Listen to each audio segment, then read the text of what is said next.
Vamos a comenzar. Nos falta un integrante de la mesa, que curiosamente es el director de un medio emergente colombiano que se llama La Silla Vacía. Yo no sé si es una operación de mercadeo, pero el caso es que sabemos que está aquí, hemos comido juntos, pero en breves minutos hemos almorzado juntos.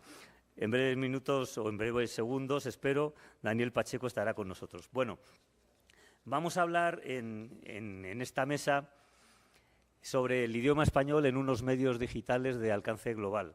Y lo vamos a hacer con un abanico de profesionales con responsabilidades en los medios muy variado. Tenemos dos medios que podemos considerar tradicionales. A mi derecha está Ricardo Kirschbaum, editor general del diario Clarín desde 2003, Premio Ortega y Gasset en 1984, los premios que otorga el diario El País, y un periodista de referencia para toda América Latina, en un diario de referencia para toda América Latina. Yo tengo el número 1 de Clarín. No sé si será auténtico, seguramente es alguna... Y está a mi izquierda Cecilia Valenzuela, directora del diario Perú 21, decía que eran medios tradicionales, aunque obviamente adaptados a la situación actual y a las nuevas tecnologías. Directora del diario Perú 21, ha dirigido y presentado programas de televisión y es catedrática de Ciencias y Artes de la Comunicación. Perú 21 también ejerce aquí como representación local porque Cecilia Valenzuela es natural de Arequipa y nos ha servido de anfitriona en las breves horas en que hemos estado juntos aquí. Al lado derecho de la mesa está Sara Castro, que es politóloga de la Universidad Nacional de Colombia y especialista en periodismo de la Universidad de los Andes. Ha sido directora del diario deportivo AS en Colombia y en Estados Unidos y ahora mismo es responsable de un programa de análisis deportivo. Y nos va a ofrecer, decía que era un abanico muy amplio, tenemos dos medios tradicionales con evidentemente sus ediciones digitales, tenemos una especialista en periodismo deportivo y luego tenemos La Silla Vacía, que ocupará en breve Daniel Pacheco, que es editor general de La Silla Vacía, un medio digital emergente de gran éxito en Colombia, y él estudió filosofía en Bogotá y una maestría en comunicación en Washington. Vamos a ir dialogando con los micrófonos abiertos. Esto no es un sistema de ponencias individuales como se producirá en otras mesas de estas sesiones en estos días. Vamos a organizar, puesto que todos somos periodistas, una tertulia periodística en la que yo iré poniendo sobre la mesa algunas preguntas y entre todos iremos buscando las respuestas. Entonces, vamos a hablar de un asunto que nos concierne mucho, el idioma español en unos medios digitales de alcance global, es decir, la pelea entre las versiones, las variedades del español locales en unos medios que tienen alcance global y que pueden encontrar lectores en cualquier lugar del mundo, obviamente con preferencia en el mundo hispanohablante. Bueno, tenéis todos los micros abiertos, estupendo. Todos vemos errores en los medios de comunicación y nos enfadan, y más en esta era digital en que trabajamos tan deprisa y la prioridad es publicar pronto. Quería preguntaros cuál es el fallo lingüístico que más os enfada de los que cometen vuestros redactores, de los que se publican en vuestros propios medios. Ricardo, ¿qué es lo que más te iba a decir? Gracias por la pregunta. ¿Qué es lo que más te enfada? Buenas noches. Me parece, me enfadan muchas cosas, pero la primera de todas es que la calidad de la escritura ya no es un atributo fundamental en el periodismo actual. La misma distinción que hizo Alex sobre los medios tradicionales y los nuevos medios denota quizá un prejuicio que tenemos los periodistas que tenemos alguna experiencia en las ediciones de papel, ha llegado a la silla vacía. La silla vacía. Decía que en los medios tradicionales se los asemeja a los medios que escribían bien, que usaban el idioma impreso en papel y que ese soporte todavía, y yo creo que todavía lo es, le da al idioma una jerarquía por sobre lo que vemos en las pantallas digitales. Eso en primer lugar. En segundo lugar es, el problema no es tanto los errores que se producen, sino las deficiencias que se notan en la formación periodística. Estaba leyendo una estadística que, para no nombrar América Latina y el mundo hispanohablante, se refiere a Estados Unidos, que desde el año 2000 se ha verificado que muy pocos de los ingresantes en las universidades de élite de los Estados Unidos ha leído un libro completo. Es decir, que en toda su trayectoria no ha leído un libro completo, sino que ha leído resúmenes o párrafos de distintas obras que le han permitido llegar a donde llegaron. Esto, naturalmente, provoca errores. Y el primer error básico es que las empresas también, por necesidades que todos ustedes comprenderán, han reducido también sus planteles de supervisión del error. La disminución vertical de un departamento que antes era fundamental en los medios de papel, que son los correctores, han desaparecido. Y ha crecido mucho la edición directa, es decir, un redactor hace su trabajo, hace su crónica y la sube a la red con una supervisión muy general de su editor. Y eso provoca errores que a mí me indignan. Pero el principal error que veo es que el periodismo se está costumizando, para usar una palabra que se usa mucho en los medios digitales. Se está pasteurizando en el sentido de captar mayor audiencia de acuerdo a un algoritmo que establecen los motores de búsqueda. Entonces, los titulares, que son, por ejemplo, lo que nosotros denominábamos en los libros de estilo el elemento fundamental de una noticia,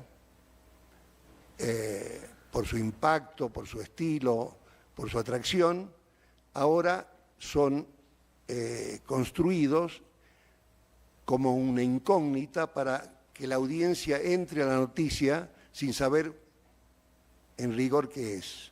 Y eso creo que está produciendo una nivelación para abajo de los medios. Los medios que antes se distinguían por su calidad de estilo, por sus posiciones políticas o por sus columnistas distinguidos,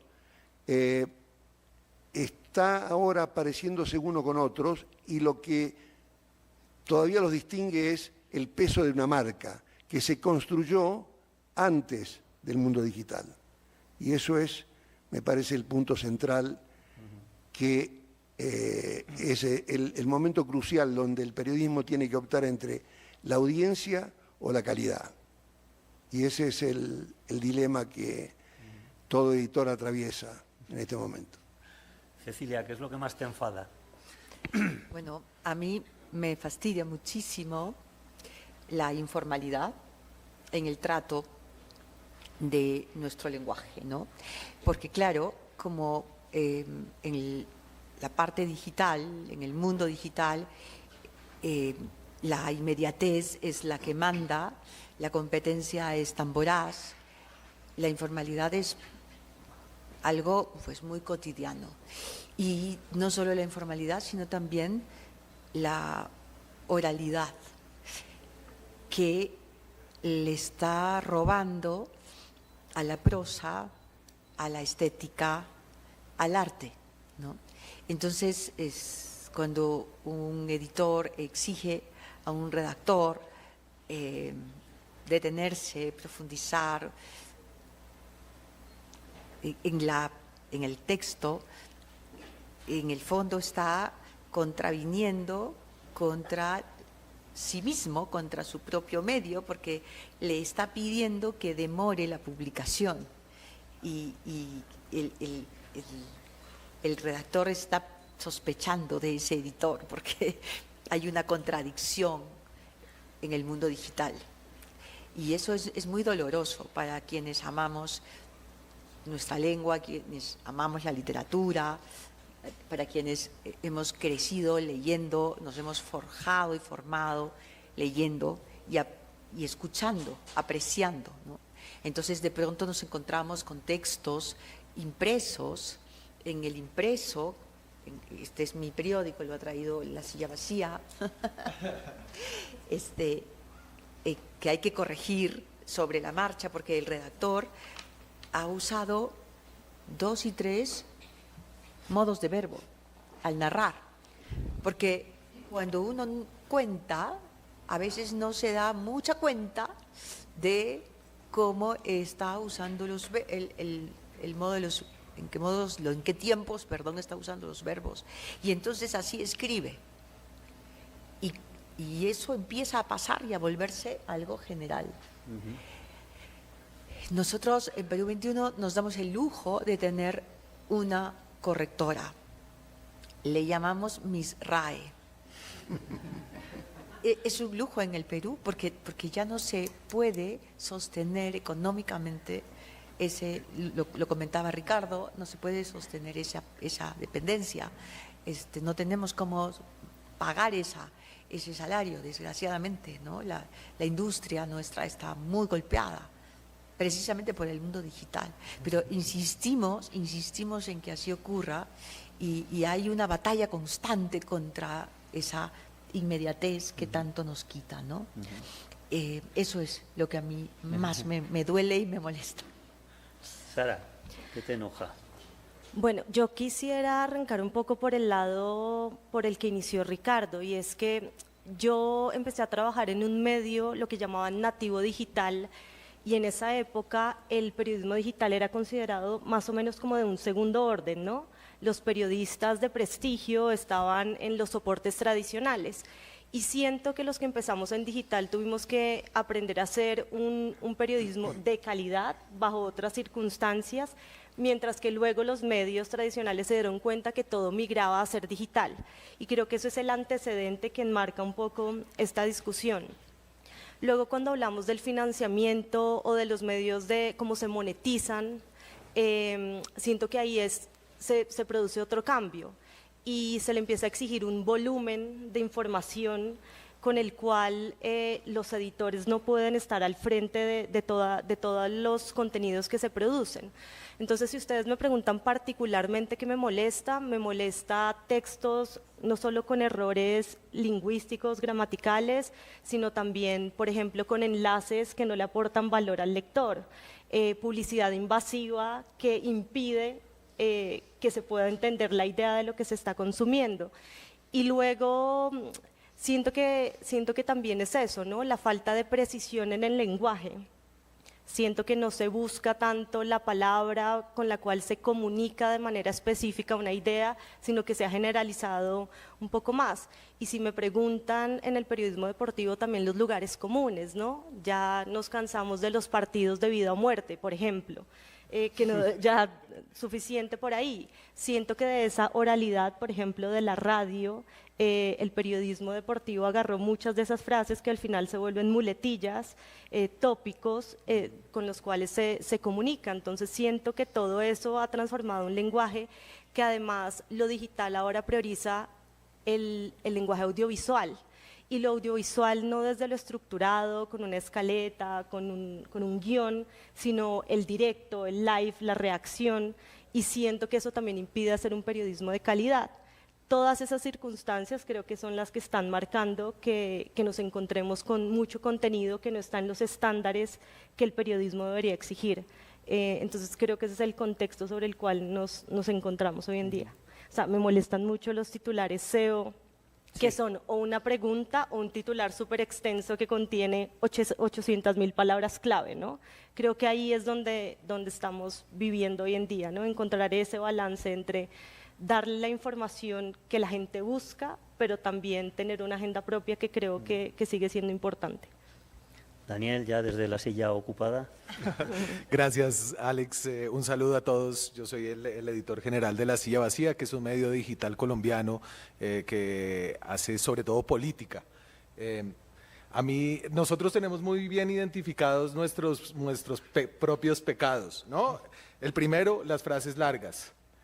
No, decía Daniel Samper Pisano, que es un periodista y escritor colombiano muy divertido, que una frase de más de 70 palabras no es una frase, sino una emboscada. Y yo no sé, a los chicos de las universidades le tienen alergia al punto seguido, y en cambio, los peores escritores les encanta el punto y coma. Es una enfermedad que yo erradico de entrada. O sea, hay unos periodistas hay unos que lo saben usar, pero creo que de entrada hay unos chicos que hay que decirles, tú después del primer año puedes usar punto y comas, y si no, lídialo con puntos, comas y tal vez los 2 puntos. La coma criminal, ¿no? Que no la hemos podido erradicar todavía, la coma que divide el sujeto y el predicado. Las mayúsculas son una neurosis, que yo no sé qué tanto sean una neurosis solo de los editores y también de los lectores, pero yo creo que la mayúscula dice cosas, ¿no? Entonces, por ejemplo, ¿le damos mayúscula al gobierno o no le damos mayúscula al gobierno?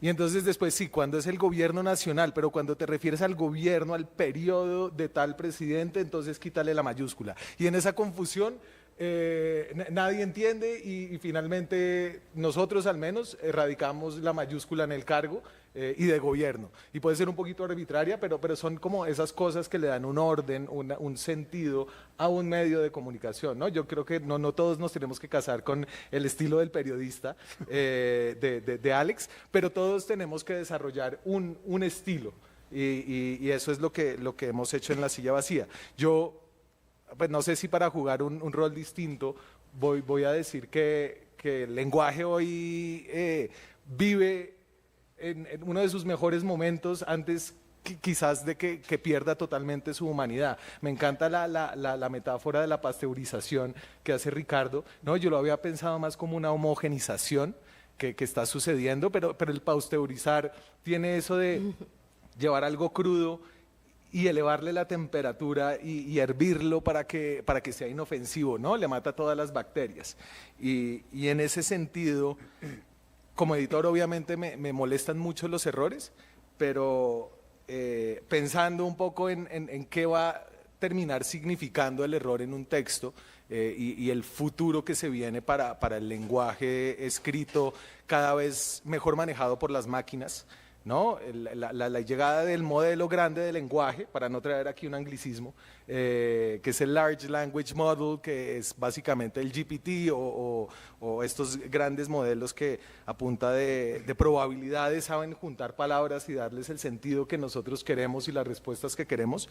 Creo que voy a terminar este pedacito diciendo que quizás el error humano va a terminar siendo reivindicado en el futuro, ¿no? Lo vamos a encontrar como la última señal de que ese texto no fue producido por una máquina, sino por un ser humano. Quizás, y aquí ya tal vez no soy tan optimista, de manera fatalista, antes de que todo el lenguaje sea perfecto y todo sea pasteurizado. Bueno, quizá las máquinas aprendan a equivocarse para parecer humanas. Bueno, a partir de ahora ya, después de estas 4 intervenciones iniciales, podemos interactuar, intervenir, completar. ¿Hay alguien que quiera añadir? Sí, yo quería decir, cuando me invitaron inexorablemente pensé, vamos a terminar hablando de periodismo antes que de idioma, pero tampoco quiero aparecer como un periodista melancólico que observa con miedo el nuevo mundo en el cual se desarrolla. Nosotros somos, por lo menos Alex y yo, somos inmigrantes en ese mundo. Hemos tenido que aprender un nuevo lenguaje y una nueva forma de expresión. Cuando me traen ahora un currículum vitae de nuevos postulantes para entrar en Clarín, generalmente detallan las herramientas digitales que usan. No hay ninguna alusión a la calidad de su escritura. Y eso yo creo porque la escritura ha dejado de tener el valor que tenía en el papel y se han incorporado nuevas habilidades. Y es un proceso inexorable, a mi juicio. Es un proceso inexorable que tiene muchos peligros, pero el principal peligro es que los medios no pueden quedarse paralizados ante este desafío y tienen que participar de esa innovación sin perder calidad. Y cuando digo esto, digo lo siguiente. La única forma de que el periodismo pueda sobrevivir ante la inteligencia artificial, que es el nuevo y más decisivo desafío que tienen los medios ahora, es fomentando que las audiencias quieran leer algo que no está en otro lugar. Y eso es el viejo desafío del periodismo, lo es del País de Madrid, del Clarín de Buenos Aires, de cualquier medio, es atraer a su propio público y darle a ese público la calidad de periodismo que buscan en esa cabecera de medio. Ese es el punto central, porque la competencia contra lo que yo llamo costumización del periodismo es imposible de ganar. La única forma de diferenciarse es ofrecer un producto de calidad donde los lectores, la audiencia, como se llama ahora, encuentre lo que no encuentra en la competencia. Pero ¿no creen también que es fundamental hacernos responsables, los periodistas, de lo que nos toca en términos de responsabilidad? Voy a insistir, en tanto nuestro idioma y el lenguaje. Es decir, si no vigilamos nosotros, que somos los que estamos permanentemente en contacto, se va a destruir. A ver, cuando vemos un texto en cualquier medio digital, observamos una gran cantidad de siglas que no se explican, sí, ¿no? Anglicismos, abreviaturas que tampoco se desarrollan, emoticones que a veces uno entiende y otros no, en fin, una serie de formas de expresión que yo creo que sí tenemos el deber de vigilar, porque finalmente la lengua española o el castellano es un lugar donde nos reunimos millones de hispanohablantes, no importa dónde hayamos nacido. Es el espacio donde podemos nosotros expresarnos, decir nuestras ideas, comunicarnos, sentir. Y no podemos renunciar a eso porque la tecnología, porque la inmediatez, porque la rapidez va aceleradamente, porque los cambios en este siglo son abruptos. Vamos, los cambios son importantes, la tecnología, por supuesto, pero la comunicación es irrenunciable. Y nosotros tenemos podríamos llamarle una patria, que es nuestra lengua, y yo creo que es un deber, desde nuestro oficio, hacernos cargo, ¿no? Por eso creo que los periodistas sí debemos hacer mucho para vigilar, para preservar. Y claro, decía Ricardo que los jóvenes no leen. Los jóvenes no leen, pero nosotros tenemos que hacer malabares para atraerlos a la lectura. Creo que sí, creo que es un deber.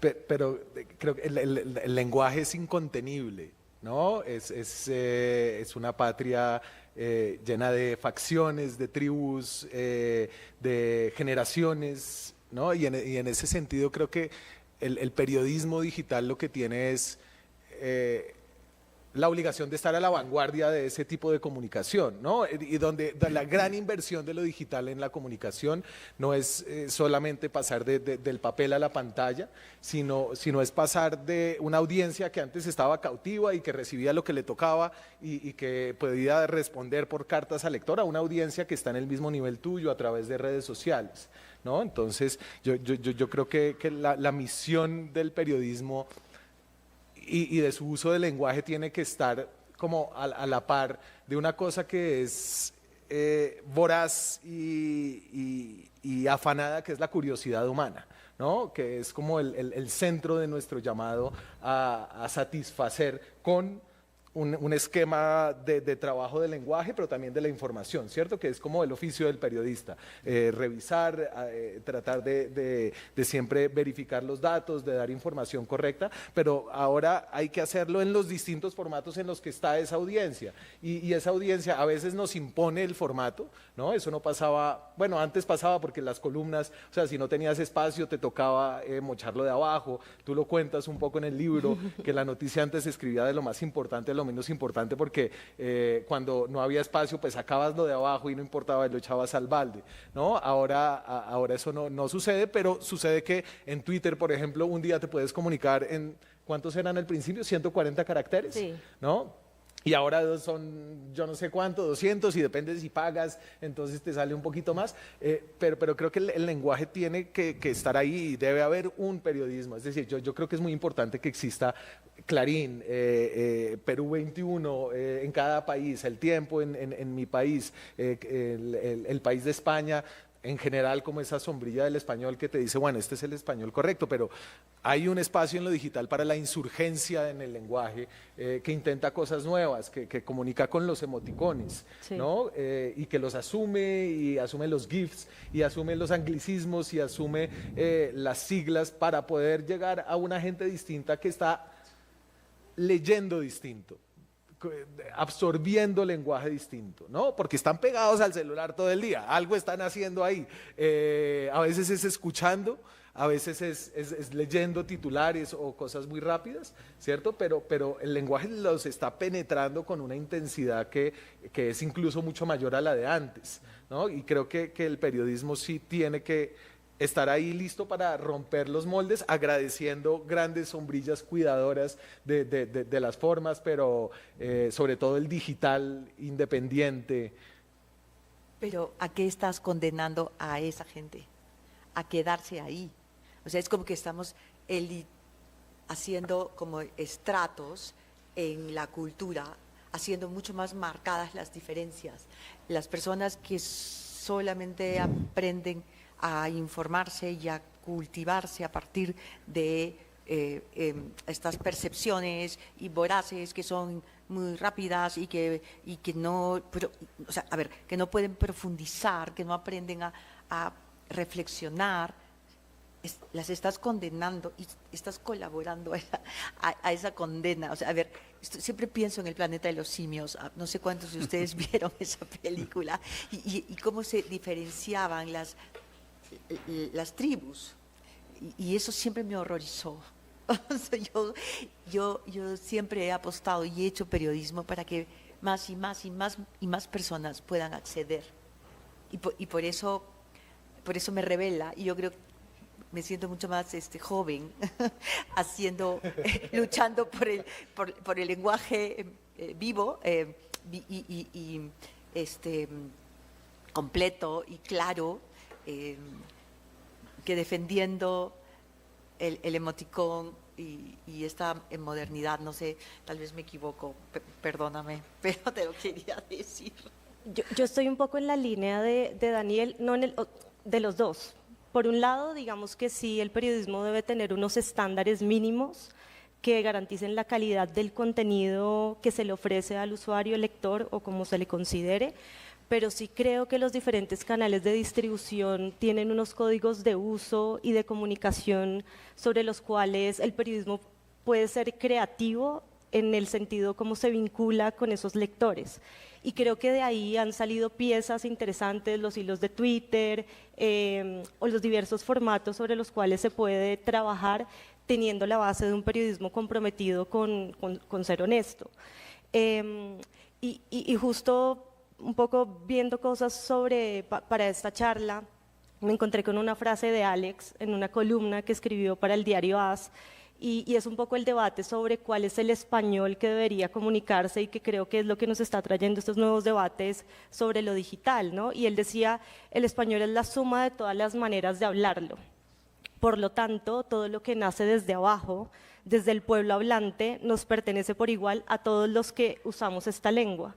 Y creo que así es hacia donde vamos, ¿no? Antes pensábamos que había un solo español, que sí, que por supuesto, pero por ejemplo, cuando uno habla de periodismo deportivo, nos hemos enriquecido mutuamente a través de términos que se usan en el otro lado del Atlántico o que nacen del Río de la Plata o en Colombia, donde sea, y siento que eso es lo que hace esa construcción. Y hago ese paralelo con lo que pasa con la comunicación en digital, ¿no?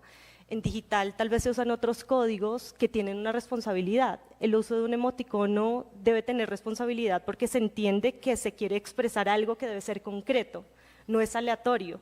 Entonces el periodista entiende que si lo usa, eso tiene un efecto en la comunicación o en el mensaje que quiere entregar. Entonces siento que ahí es donde todos debemos adaptarnos, sí, a unos estándares, pero también a que lo nuevo no necesariamente es menos relevante, y creo que igual este debate está en la cultura, ¿no?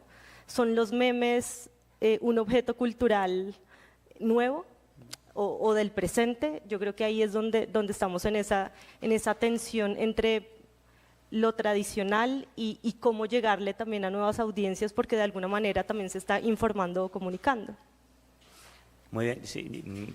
Yo algunos emoticonos o emoticones no los entiendo y muchas veces digo, haría falta un diccionario de emoticones. El problema es que ¿cuál sería el orden alfabético? Bueno, estamos reconociendo que perdemos calidad. O sea, los periódicos que basan su prestigio en la calidad han reducido los controles de calidad. Yo creo que eso ha pasado generalmente, ¿no? Y es verdad que los controles previos están desapareciendo, reduciéndose.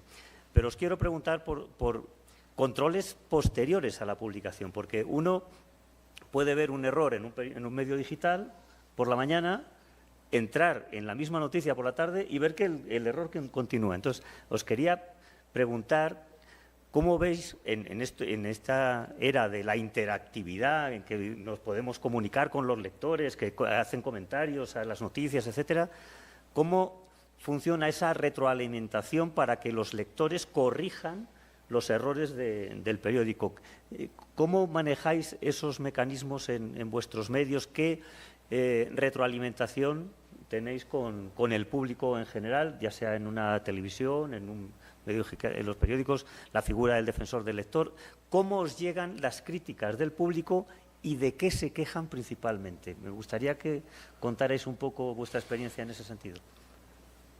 Bueno, en primer lugar, yo estoy de acuerdo con el compañero de la silla ocupada, en el sentido de que las nuevas audiencias leen de otra manera, o leen otras cosas que nosotros no leímos. En segundo lugar, respecto a lo que pregunta Alex, los comentarios en los sitios digitales son más que comentarios, campos de batalla. Se discuten en esos comentarios muchas veces cuestiones que nada tienen que ver con el artículo en cuestión, sino se discuten cualquier otro tema que inunda, por lo menos en la Argentina, que es un país muy polarizado, que inunda al medio periodístico. Hay un tema que quiero señalar, que es lo siguiente: la neutralidad de los medios, que antes era un atributo exigible, ahora es un disvalor para las audiencias. Las audiencias van a los medios a confirmar sus propias creencias y expresan en sus comentarios su acuerdo o desacuerdo con la opinión del autor del artículo, de acuerdo a la ideología que tienen los lectores. Señalan errores, muchas veces errores de sesgo, y también señalan errores obvios de construcción de una noticia. Pero hay, creo yo, un gran paso adelante en la participación de las audiencias en la construcción de los textos, en el sentido de que inmediatamente que se publica o se sube, como se llaman en el léxico digital, una noticia, inmediatamente hay reacciones de todo tipo. Es cierto también, que por lo menos en la experiencia que tengo yo, que no es lo mismo publicar en el sitio principal de Clarín que en los distintos, en distintos lenguajes, ya sea en X, en Facebook, en Instagram. Son distintas curaciones y eso requiere distintas habilidades y distintas herramientas para hacerlos, porque van a públicos distintos.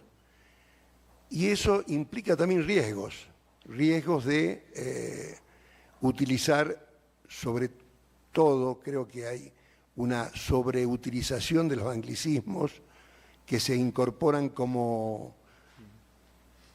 a nuestra forma habitual de trabajo, está repleto de anglicismos que lo hemos incorporado.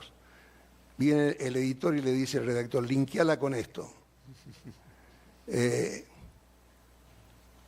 No lo dice relacionada, dice linkear esta noticia con esto. Y esto es prácticamente algo que ha creado además diccionarios de equivalencias.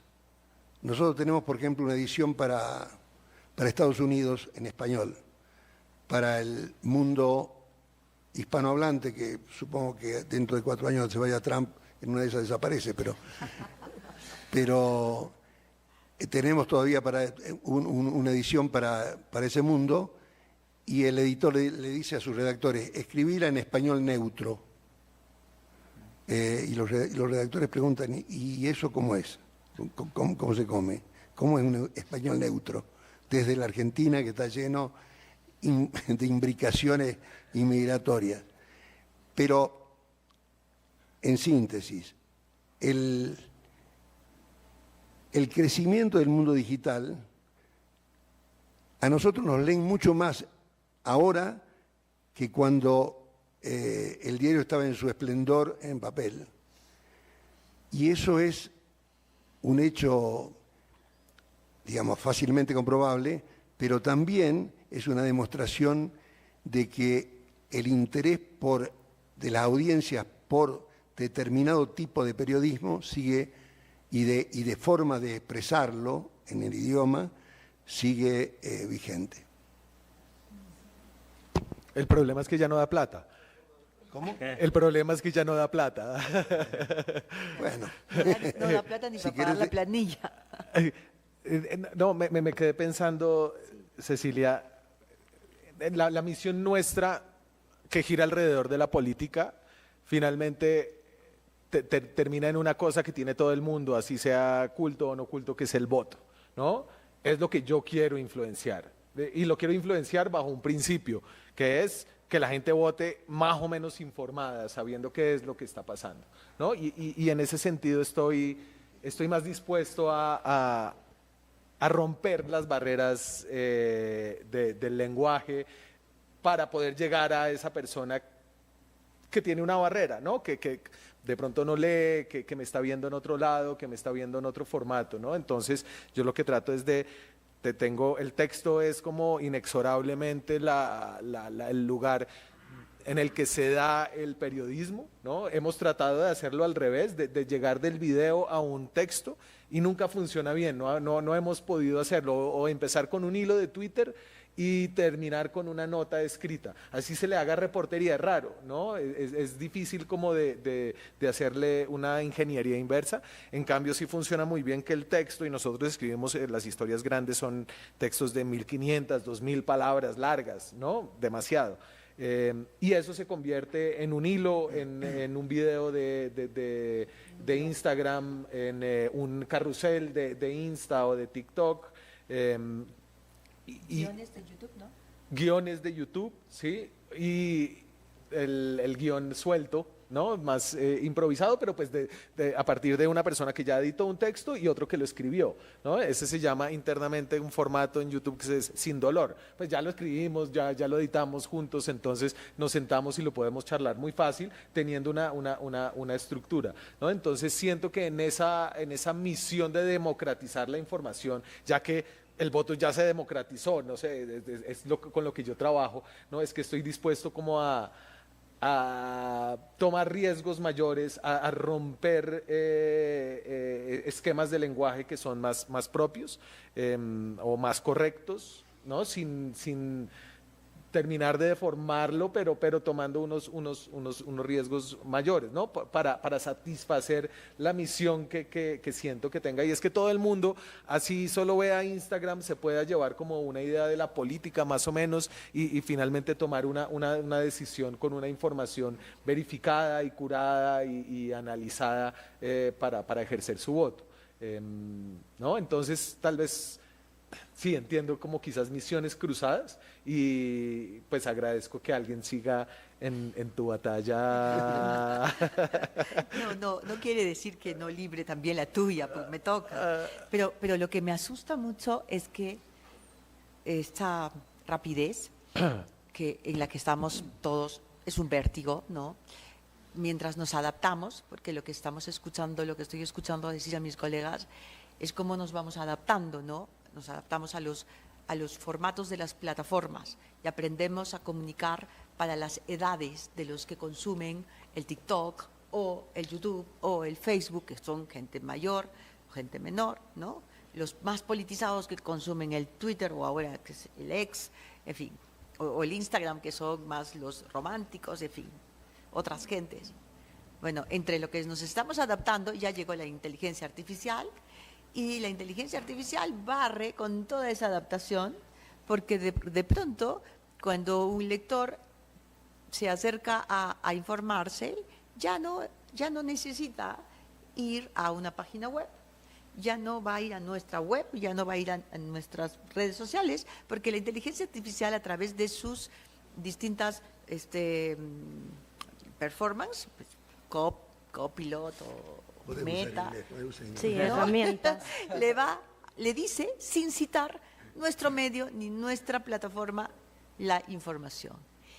Y poco a poco, mucho más rápido de lo que vayamos a suponer, esa inteligencia artificial le va a sesgar la información y ya no va a darnos el aire para informar con cierta, independencia, con cierta veracidad a nuestros lectores, y va a usar nuestro trabajo sin dejarnos regalías para pagar nuestras planillas, como ya lo está haciendo, pero encima se va a comer los cerebros de los lectores. Eso me preocupa porque viene cada vez más rápido. Sí. No sé qué piensan ustedes. Sí, sobre la mención de Daniel, lo primero que me parece paradójico es que yo justamente estudié periodismo porque, habiendo estudiado ciencia política, sentía que entendíamos cosas solo para hablarlas en la academia o en un grupo de gente muy especializada y no se le podía contar las cosas a la gente, que para mí eso era el periodismo, explicarle cosas del voto, de los políticos, de lo que pasa, de la economía. Entonces me parece divertido que estemos volviendo, digamos, a ese debate desde el otro lado, ¿no? O sea, el periodismo está llegando también a tanta gente que ya nos parece que esos estándares deben mantenerse. Y sobre lo que mencionaba Cecilia de la inteligencia artificial, los medios hemos estado trabajando para plataformas de terceros todo este tiempo. Es decir, construimos noticias para que Facebook las pusiera hasta que cerraron la llave y ya no le muestran noticias a la gente porque decidieron que no era divertido. Twitter dejó de traerle audiencia a los medios después de que cambió sus dinámicas y demás. Tenemos nuestros canales de televisión en YouTube, en una plataforma de un tercero que en cualquier momento podría o no acabarse. Entonces, un poco lo que estamos intentando es llegarle a nuevas audiencias y comunidades jugando las reglas de esos terceros que son los que, uno, se quedan con el dinero grande de la monetización en digital, porque ellos son Google, Meta, bueno, todas estas plataformas son las que se quedan con ello, mientras nosotros producimos ese contenido. En deportes, por ejemplo, ya no es necesario entrar a una página deportiva para ver los resultados en tiempo real. Google los muestra inmediatamente. Entonces creo que estamos viendo siempre en esa paradoja, pero no podemos perder el contacto con la audiencia. Y creo que eso es lo que nos mantiene atados a esas plataformas de terceros. Y creo que estos debates se han dado mucho, ¿no? No me acuerdo si fue un medio grande, no sé si fue BBC, que dejó de tuitear en un momento y dijo ya no más, porque esto no nos genera nada, necesitamos periodistas dedicados a esto y no nos está dejando nada, y la discusión en Twitter un poco cayó, ahora X, y siento que esa es parte de lo que hace que el periodismo digital sea demandante, así como tenemos, para la pregunta de Alex, esa retroalimentación directa y al instante de nuestras audiencias, y tenemos cómo medir qué nota es la más vista, cuánto tiempo la gente la está leyendo y demás, o podemos conocer si hay un error. Siento que también nos lleva a justamente a lo contrario, ¿no? a que un poco se vuelva esa inmediatez en nuestra contra. Entonces creo que todo eso es lo que nos lleva a que estemos en constante buscando qué es lo nuevo. Si ya no es TikTok, cada día aparece una plataforma nueva, y esa reinvención diaria es lo que la hace, yo creo que un reto más allá de lo que se hacía tradicionalmente. Pero yo tenía interés en saber cuáles eran las quejas de vuestros lectores, si son los anglicismos, si son la mala construcción gramatical, si es la falta de datos, y cómo las canalizáis, y cómo le dais respuesta, cómo les dais respuesta a los lectores. Es por volver un poco al origen, porque nos hemos ramificado un poco, nos hemos ido hacia el periodismo, hemos abandonado el lenguaje, que es la lengua, que es lo que nos trae aquí, ¿no? ¿De qué se quejan vuestros lectores o vuestro público en el caso de Sara? Los míos nunca se quejan de la ortografía y los errores, desafortunadamente. No, hay unos buenos lectores y buenos amigos de los medios que te mandan esos pantallazos con los circulitos con el dedo, que bro, yo siempre les digo, siempre lo mandan un poco apenados, ¿no? Mira, te mando esto, yo digo gracias, gracias, gracias, nunca dejes de mandarme algo. Esos son como unos buenos lectores amigos, pero las audiencias, nosotros ya no tenemos comentarios debajo de los artículos, porque moderarlo y mantenerlo limpio de publicidad, bots, era demasiado, ¿no? Entonces los comentarios vienen de redes sociales y casi nunca vienen por temas de lenguaje, ¿no? Así lo machaquemos en una nota fea o algo así, siempre se quejan es de la posición, de lo que leen que era la intención editorializante del periodista, de el contexto político, ¿no? Es muy curioso que realmente los dolientes del lenguaje no participan mucho en redes. Pasa lo mismo con nosotros, ¿ah? Y la gente, y también tenemos que hacer lo mismo con los comentarios, porque vienen pues muy cargados y muchas veces insultos, y creo que les pasa a todos los medios. Sí, yo creo que es la misma línea, ¿no? Y luego yo creo que hay una herramienta importante, sobre todo en las páginas digitales, y es poder decirle al lector, aclararle que se ha corregido un error en ese artículo. Porque lo que pasa, y según lo que decía Alex, es la información puede cambiar y lo que hay que decirle es que en la publicación de esta mañana a las 8 había un error que tuvo que ser corregido por una imprecisión, bien sea del periodista, del dato que se entendió o una imprecisión en lo que se escribió, que me parece importante, y es siempre tener esa transparencia con el lector, incluso ahora que se están usando herramientas de inteligencia artificial. Hay que aclararle que esto o lo otro, o una parte del trabajo periodístico estuvo un poco gestionada por este tipo de herramientas, porque al final lo que hace que el periodismo se diferencie de otro tipo de contenidos es justamente que tenga una firma, ¿no? Que me haga responsable sobre lo publicado para que esa persona tenga la confianza en que hubo un trabajo detrás que corresponde a unos valores éticos o técnicos, para que el contenido sea veraz, que finalmente es lo que pretendemos. Y que no es anónimo. Claro, y que no es anónimo, ¿no? Que no se pierda la firma más allá de la pluma, sino el que se responsabiliza de haber reporteado, investigado y luego puesto en un orden, porque siempre el periodista prioriza desde el lead hasta el final cómo quiere contar su historia, y eso evidentemente pone un foco en unas u otras cuestiones. Siento que eso es lo importante ahí. Hablamos un poco de la enseñanza del idioma para alumnos de ciencias de la información, como se llama en España, comunicación, periodismo, etcétera. Vosotros habéis visto llegar a vuestras redacciones a compañeros o subordinados que proceden de las últimas jornadas de las facultades. ¿Notáis una diferencia en su formación lingüística para escribir bien, para desarrollar un buen estilo de unos años acá? ¿Creéis que las facultades están instruyendo bien a los alumnos sobre cómo escribir correctamente para enganchar al lector, para que no se aburra, para no levantar muros aburra, para que no levantar muros léxicos o con el lector? ¿Notáis algo que vienen con alguna enseñanza al respecto o las facultades han abandonado esto? Yo los veo cada vez peores. Me temía esa respuesta. Sí. Yo prefiero un periodista que no sepa escribir y que sepa de algo más. No necesariamente, pero lo mencionaba Ricardo un poco, no necesariamente como que sepa montar fotos o hacer videos, pero que sea un abogado que escribe feo, un economista que sabe de datos,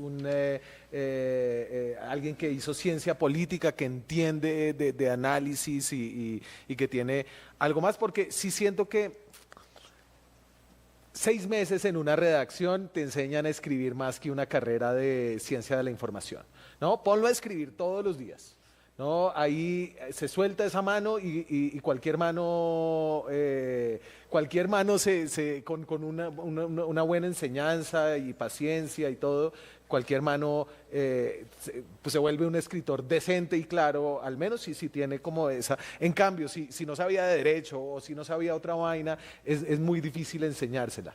Sí. Lindo Ahí, debate ¿no? en el que se metió Daniel. En si el periodismo debería ser una especialización y no una carrera en sí misma, ¿no? Porque al final la técnica y demás, porque bueno, usted hizo una maestría, hicimos una especialización, porque yo creo que el periodismo sí tiene ciertas técnicas y ciertos conceptos y valores sobre los cuales debe alinearse, pero siento que las facultades de comunicación social y periodismo están preparando en esas otras habilidades que son más técnicas, como esto de la fotografía, la edición de video, pero sí se está abandonando mucho el fondo, ¿no? La escritura y demás. Y siento que en eso sí somos todos responsables de ir formando a esos periodistas nuevos que además se encuentran en los medios digitales ese lugar en donde trabajar, porque esa es otra gran discusión, ¿no? Si hay suficientes medios para la cantidad de personas que se gradúan en estas facultades, de ir formando a estos periodistas, porque sí siento que la preparación está siendo deficiente en eso, a costa de que son necesarias esas otras habilidades para sobrevivir en el mundo actual del periodismo, lo cual es paradójico. Yo presenté cuando me incorporé a la Academia Nacional de Periodismo de la Argentina, lo hice con un trabajo que se llamaba El periodismo entre la academia y el oficio. Puse academia porque entraba en la academia, pero yo creo que básicamente el oficio de periodista se aprende en las redacciones. Y tenemos un inconveniente, que los periodistas después de la pandemia han descubierto que pueden hacer periodismo no presencial. Y esto es realmente un problema no solo para el periódico, es un problema para la formación de los periodistas y la forma que escriben los periodistas. No es lo mismo escribir en una redacción y aprender en la emulación de cómo se administra determinado tipo de información, viendo cómo los periodistas más experimentados la manejan, que estar fuera de la redacción. Es un problema que no solo afecta a la calidad de la escritura, sino afecta a la calidad del periodismo que se practica. La no presencialidad en las redacciones. Las redacciones, como ustedes saben y nosotros lo vivimos, es un mundo interesante, intenso, se vive con mucha pasión lo que allí pasa. Es una droga. Pero sobre todo es una escuela. Sí. Entonces, en lo que preguntaba Axel sobre cómo llegan, creo que llegan y se forjan en las redacciones, o se forjaban en las redacciones, y hay que tratar de mantener ese espíritu. Yo estoy con Daniel. Yo prefiero periodistas formados en materias serias que además van a lograr especializarse, ¿no? Porque creo en el periodismo de especialización, es decir, el investigador, el periodista que hace economía, el periodista que hace cultura, porque me parece que uno va mucho más directo y puede profundizar mejor. Y lo que dice Ricardo, por supuesto, durante la pandemia mi equipo, Ricardo, vino a trabajar a la redacción. Nos turnábamos, no veníamos todos al mismo tiempo, veníamos un día sí, un día no, pero no dejamos y ahora todos trabajamos en redacción porque yo no creo que puedas hacer periodismo fuera de redacción. Y eso es clave. Tenemos que estar juntos, tenemos que vibrar y sentir esa pasión para que, si no, no hay fruto. Eso es clave. Y también el otro tema es que no les inculcan la lectura en las universidades. No les mandan a leer. Yo no puedo entender eso. Es algo tremendo, dramático. Si alguien no lee, no puede escribir. No sé por qué pasa eso. Es algo inaudito para mí. Por Netflix. Es Netflix, sí. ¿En vuestras redacciones se discute por una coma? Es raro. ¿Para quién es la pregunta? Sí, claro, sí, se discute, sí. Bien. Se discute. Entonces, Sí, claro. No estamos tan mal. No, y somos grandes, consultamos mucho a Fundeu, tenemos si te van a hacer una estatua por algo, Alex, que sea por eso. Sí. Bueno, más gente participa en eso. Habéis mencionado antes el problema del SEO. ¿Alguno de ustedes recuerda qué significa? Yo ahora mismo es una... Search Engine Optimization. Exacto. Bueno, son los compañeros que se dedican a decirnos qué palabras debemos poner en los titulares para que el público encuentre nuestras noticias. No sé si lo he definido. Google te encuentre. Para que Google te encuentre, sí. Y te destaque. Es Motores decir, de búsqueda, sí. saben qué está buscando la gente, lo van averiguando ellos con sus métodos, y nos dicen, la gente está... Yo viví en una redacción la siguiente situación. Llegó un jefe, es decir, hay que contar algo ya del tiroteo en Murcia. Y dice el redactor que estaba llevando el asunto, bueno, no está claro que sea un tiroteo.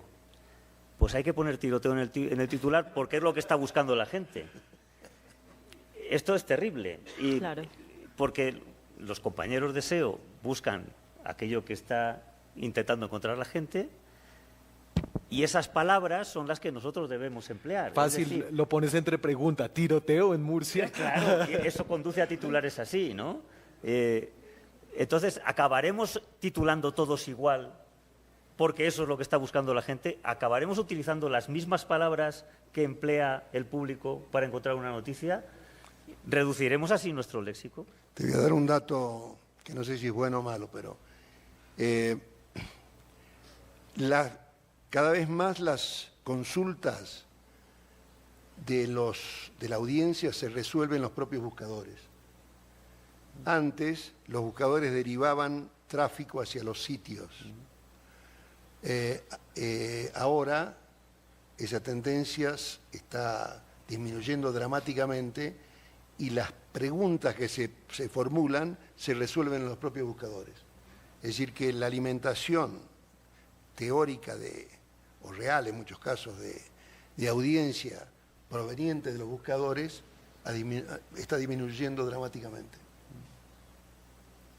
Pero creo que hay como unos grandes bastiones de resistencia, es decir, en Argentina hay unas cosas que la gente quiere saber qué dice el Clarín, ¿cierto? Y no importa cómo le pongas en el titular, te van a leer porque lo dices tú. Y además tienes como una cantidad de suscriptores que quieren llegar a ti, ¿no? Entonces yo en La Silla, por ejemplo, que tampoco tenemos por nuestro modelo de sostenibilidad, no dependemos del clic, entonces obviamente queremos que nos lean, ¿no? La vanidad del periodista, que es también enorme, pero podemos darnos el lujo de titular como queremos titular. Y yo creo que ahí es donde va a haber todavía como una diversidad que ni siquiera el poder tan grande que tiene el buscador o la red social. Con eso sí nos ponemos las botas y nos morimos con eso, al menos en ese aspecto, ¿no? Creo que ahí hay un lugar de resistencia. Sí. Bien. Sí, nosotros hacemos un poco de las dos cosas. Sí. Tratamos de... Hay ciertos temas en los que le metemos mucho SEO y otros en los que, descansamos en nuestras fortalezas porque trabajamos mucha investigación, son temas propios que nosotros desarrollamos y que la gente busca. Y claro, porque es un tema que ponemos, ¿no? A ver, yo creo que así como en un momento los responsables editoriales de los medios tenían que pararse frente, por ejemplo, a los equipos comerciales que imponían publicidades grandes, un tipo de venta diferente, siento que en las redacciones se está dando ese debate también entre el SEO y personas en una posición de liderazgo que puedan determinar que no simplemente es hacer caso a unas indicaciones de un equipo especialista en eso, en encontrar tendencias al final, porque de lo que se trata el SEO es buscar tendencias de búsqueda para que el medio pueda suplir esa necesidad de las audiencias de lo que quieren consumir. Entonces siento que lo que hay que poner ahí es editores en posición de decir esto no, así lo que se esté buscando es tiroteo, lo que priorizamos es darle una información veraz a las audiencias, pero ya hace parte de esas nuevas conformaciones de las redacciones, ¿no? Las redacciones empiezan a tener otras estructuras que son necesarias y que van a ser parte también de esa conformación de la información. Y tanto es así que Google, ya dentro de sus parámetros, después de encontrarse con tantos textos homogéneos, sin ningún tipo de especificidad en el lenguaje ni en el tono, ya empiezan a cambiar las reglas y dicen, no, priorizamos textos que parezcan escritos por personas y no por máquinas, porque todo el mundo estaba escribiendo lo mismo. Y una vez se hizo ese cambio en el algoritmo, muchos medios que estaban posicionados con millones de páginas vistas, y para que ustedes entiendan, se buscan los millones de páginas vistas porque el coste de la publicidad digital es muy bajo, entonces lo que se necesita es un volumen para poder tener unos ingresos que permitan sostener las plantillas de periodistas. Entonces estamos en esa, digamos, en ese peso, porque un proyecto como La Silla Vacía evidentemente tiene otra manera de financiación, pero todo lo que no sea un muro de pago, suscripciones, necesita de la publicidad por banners, los cuadraditos que ustedes ven en las páginas. Entonces siento que en ese sentido esa atención va a estar ahí, con el agravante de lo que menciona Ricardo, y es que ya los buscadores ni siquiera están mostrando o derivando tráfico, sino que se están apropiando de la información de los medios de comunicación producidos por plantillas de gente que trabaja en esto y simplemente lo muestra y la gente cree que lo encontró en Google, digamos, como si fueran los generadores de contenido. Yo creo que ahí, en esa tensión, digamos, desde los grandes líderes de los medios de comunicación, es que creo que también se necesita generar unas prácticas que sean transparentes tanto para el usuario como para que los medios puedan tener una retribución ahí, ¿no? Bueno, yo sé que a ustedes se les ha hecho esto muy corto, pero ya llevamos más de una hora hablando, entonces vamos a terminar. Les quiero pedir una conclusión a cada uno de los participantes, pero antes, para que sí tengan tiempo de ir pensándola, le quería preguntar a Sara una cuestión muy concreta por su experiencia en redacciones con periodistas procedentes de distintas variedades del español. Internacional, sí, claro. Sí. ¿Cómo resolvéis el vocabulario con el que os dirigís a un público amplísimo como es el de ESPN, que es toda América Latina? ¿Y cómo resolvéis entre vosotros esas diferencias y los acuerdos a los que llegáis para utilizar determinadas palabras y no otras? Claro, yo justamente he tenido la oportunidad en 2 medios internacionales muy grandes, porque el primero fue Diario AS, que lo que deciden, una vez entienden que el mercado español ya se hace pequeño y que el deporte tiene ese alcance global, que era necesario tener esa internacionalización, teniendo redacciones propias en Colombia, en México, en Chile, y tuvimos muchas discusiones internas, ¿no? Internas, porque yo decía que los textos eran muy centrados en España y en el interés de sus usuarios. Yo creo mucho en la riqueza del lenguaje y creo en la riqueza de que si un texto que me entrega un periodista que está en Perú, que estuvo cubriendo un partido, tiene mucho más valor independientemente de que haya palabras o términos que sean específicos de la región o del país. Entonces, yo creo que de lo que se trata es, y como decía Ricardo, al final las redacciones son vivas y en esas tensiones, discusiones del día a día es que nos hicimos fuertes, pero creo mucho en que la fortaleza de estos medios internacionales, justamente en términos de la oferta de contenido, de valor, de gente que está en el lugar de los hechos, que puede cubrir los eventos, es más importante que esas diferencias. Porque si yo les digo en España botas, o si digo en Colombia guayos, o si digo en Perú chimpunes, ¿puede ser? Sí, estamos hablando de lo mismo. ¿Borceguíes en Argentina?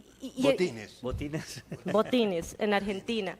Y creo que al final lo que permite el deporte, y me siento muy honrada de que el periodismo deportivo esté en una mesa como esta, porque evidentemente, como decía Cecilia, gente que se haya formado en cosas serias, pareciera no ser el deporte, pero en el deporte un poco, yo creo que se hacen evidentes muchas de las luchas sociales y culturales de estos tiempos, ¿no? La equidad de género, lo que pasó en la Vuelta a España sobre Gaza, el genocidio. Es decir, yo creo que al final sí es un lugar en donde se catalizan un montón de cosas. Entonces, yo siempre he visto el valor de la riqueza de la lengua, de la riqueza de la voz del periodista que puede ofrecerle a unas audiencias que cada día son globales, digamos que un contenido de valor. Y hemos llegado a unos códigos en los cuales nos entendemos a través de justamente de aprender de lo otro, ¿no? O un bostero no sería nada más sino un hincha de Boca y no otra cosa, ¿no? Diferente. Muy bien. Bueno, y ahora ya sí, una breve conclusión de cada uno de los participantes. Vamos de allá de mi izquierda hacia mi derecha. Daniel. En este momento los grandes expertos de lo que va a pasar hacia adelante no se ponen de acuerdo en lo más fundamental, en si las máquinas nos van a esclavizar y nos vamos a acabar como especie, o vamos a ser una especie súper exitosa gracias a que dominamos las máquinas, ¿no? Entonces, el futuro es muy incierto, pero las máquinas llegaron al lenguaje, era un lugar donde no habían llegado, y ya llegaron, y lo hacen muy bien, y lo hacen cada vez mejor, y es inevitable pensar que van a poder sustituir la habilidad humana del lenguaje.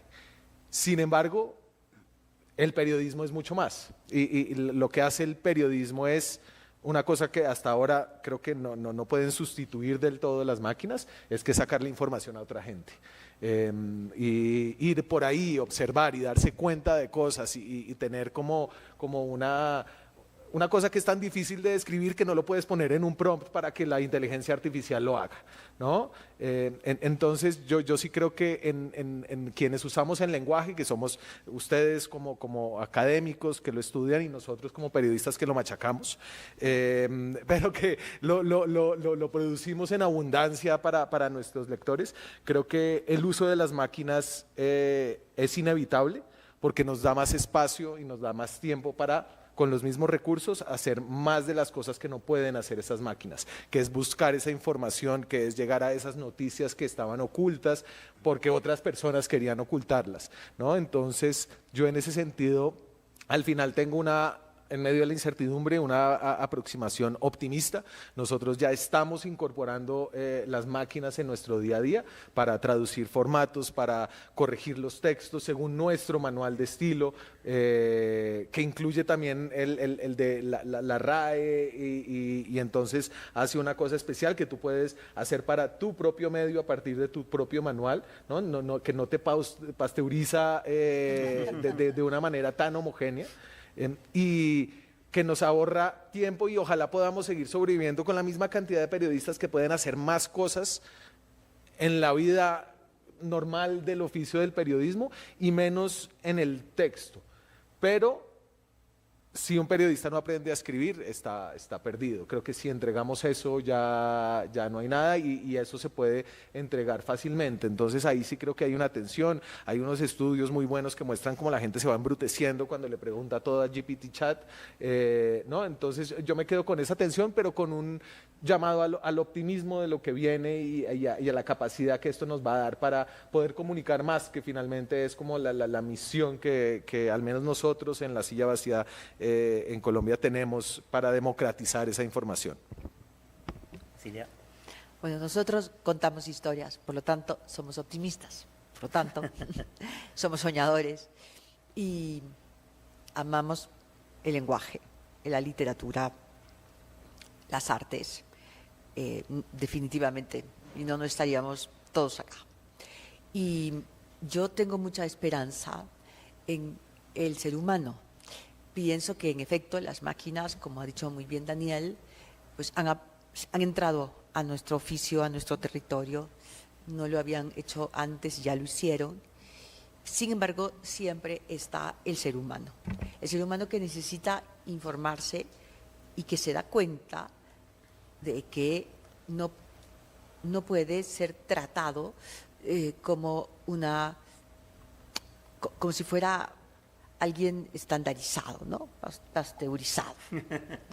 Y entonces han surgido, cada vez empiezan a surgir con más éxito los newsletters, que antes los conocíamos como las revistas, y empiezan a funcionar, y empiezan a haber públicos que se interesan, comunidades les llaman, en el mundo digital, ¿no? Interesados en temas específicos.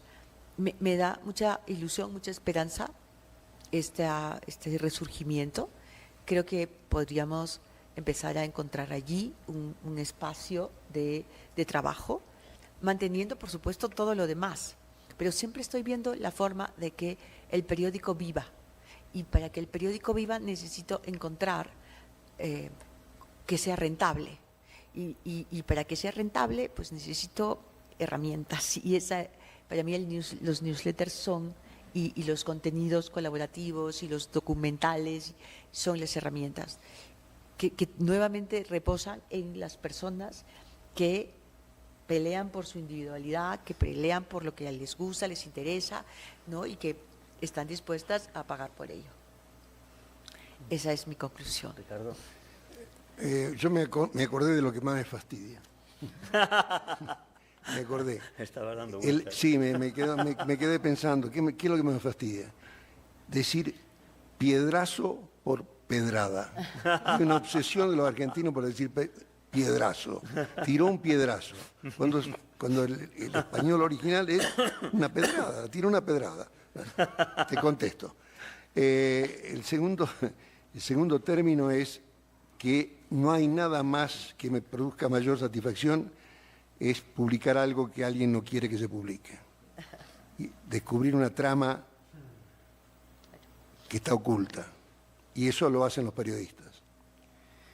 En tercer lugar, la inteligencia artificial ha llegado, está entre nosotros y hay herramientas de la inteligencia artificial que el periodismo tiene que usar, pero lo que no va a poder reemplazar por ahora, la inteligencia artificial generativa, como la llaman ahora, es la creatividad del periodismo y lo que dijo el compañero de la silla ocupada sobre la capacidad de investigación.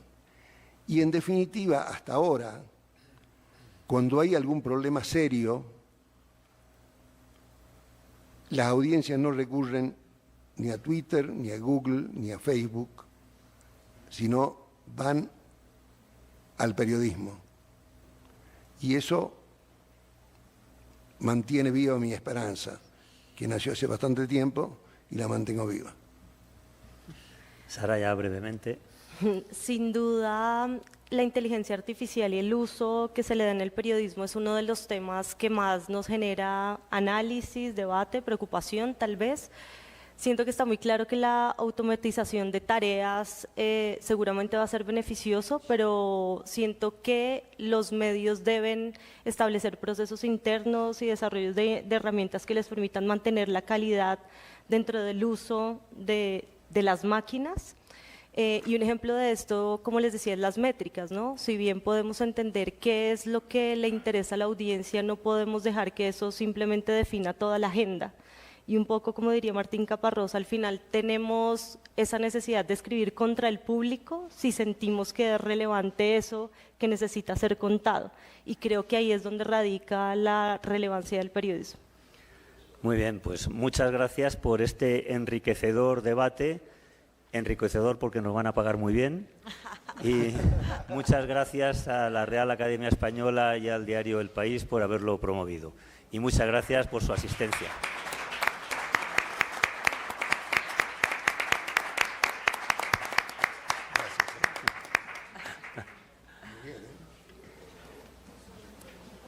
Bueno.